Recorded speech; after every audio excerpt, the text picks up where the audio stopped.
Što si joj rekla? Kome? Znaš o čemu govorimo? Opet s tim. Pričala si s Tamarom. Nisam, nešto ste krivo shvatile. A da? A zašto nam je onda postavljala pitanja? Pitanja? Kakva pitanja? Ne pravi se da ne znaš. Ne pravim se, stvarno ne znam. Jesi sigurna?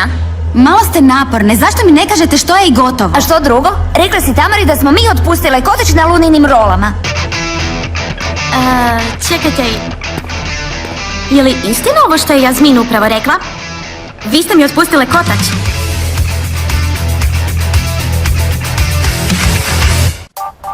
Ne vjerujem. Onda je ono što sam čula istina. Vi ste otpustile kotač na Luninim rolama. Čekaj, je li istina to što kaže Nina? Naravno da ne. Luna, molim te, čuj me. Kako možeš pomisliti da bismo ti to učinile? Nemoj mi lagati, Ambar. Jasmin je upravo to rekla. Ne, ja sam rekla da... Ja sam htjela reći nešto drugo. Da je to bila šala, niste razumjele? Da, naravno, bila je šala. Jasmin, stalno imate loše šale. Vidiš? Stalno ti govorim, ne radi to pred ljudima koji ne razumiju. Stvarno misliš da ćemo u to povjerovati? Zašto već jednom ne priznate i gotovo? Malo se upusti, Nina. Ono što se dogodilo Luni je nesreća, samo to. Da, mi nismo imali ništa s tim. Vjeruješ mi, Lunice, zar ne?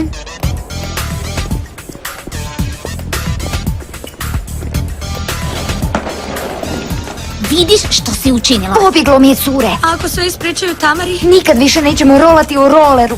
ispadnem li iz natjecanja, ne znam što ću. Zatvori usta, eto što ćeš. Sve je ovo vaša krivnja. Moja nije, za sve je kriva Jasmin. A, dobro. Sad se moramo pobrinuti da Luna ne kaže Tamari. Kako? To je sad moja briga. Odmah idite na stazu. Odmah!